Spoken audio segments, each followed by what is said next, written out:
Hello, I'm Elizabeth Durazio coming to you from the historic Hopkinton Historical Society, housed right here on Main Street in the Long Memorial Building. And as you've driven through town, I'm sure you've noticed this unique brick structure. We're going to learn about its wonderful history and how it has a shining star in the National Register. We're joined by Heather Mitchell, the executive director here, and she's going to tell us how the Hopkinton Historical Society has really been following the trends of history going back over 100 years. Thank you for joining us. Sure, thank you for having me. The Hopkinton Historical Society was actually founded in 1859 by three young men who lived here in town who shared a love of learning. They called themselves the Philomathic Club. And they were in several different locations in Hopkinton and in Kentucky, and their collections kept getting larger and larger.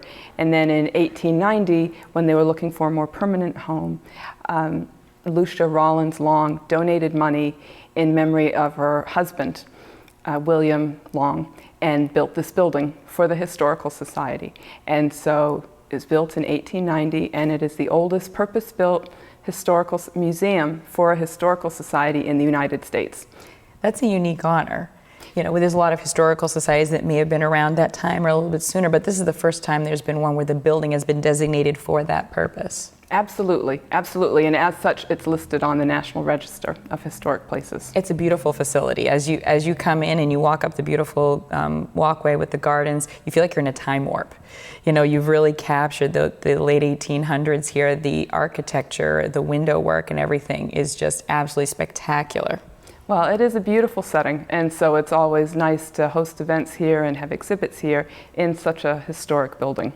And I understand that after they did their initial setup of the museum, it sort of evolved from, you know, looking at things from around the world to bringing that collection to really focusing in on Hopkinton itself. Right, it really did. In the 1800s or so, it was really focused on bringing things to Hopkinton that people who lived here might not see otherwise. So if someone made a trip out west, or if someone went abroad, they might bring back something, you know, they might bring back a mineral specimen, or they might bring back artifacts from China.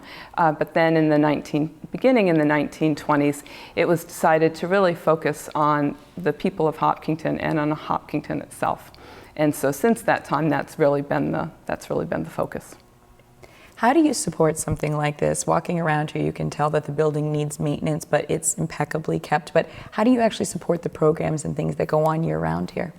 The society is 100% membership supported, and so we really rely on the support of our members and of the community.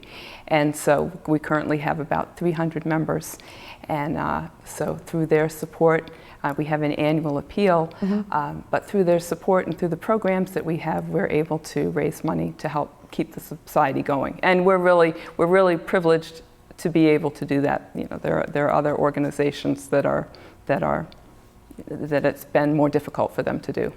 I noticed on the site, when I was looking at the different types of memberships, you can be an individual, you can be a family, you can be a business. So really, regardless of your situation, and you want to help support, you know, your own hometown if you're in Hopkinton or Kentucky, or maybe one of the surrounding towns, and you want to come in and support this work, it's definitely worth it.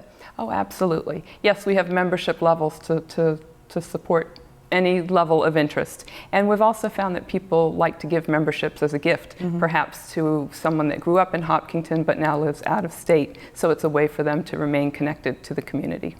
It's a great gift idea. And also, I noticed on the website you're constantly updating events. You just had your wonderful vintage yard sale, got some great stuff there. But throughout the year you have symposiums, book readings, exhibits. So really something always going on here.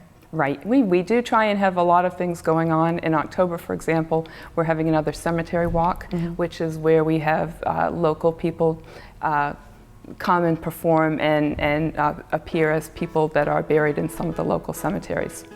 Sounds like fun. It's a lot of fun. It's living history right here at the Hopkinton Historical Society. So if you think that you'd like to join and support the good work that they've done through the years, or you want to help them push into the future, remember you can join the Hopkinton Historical Society right online.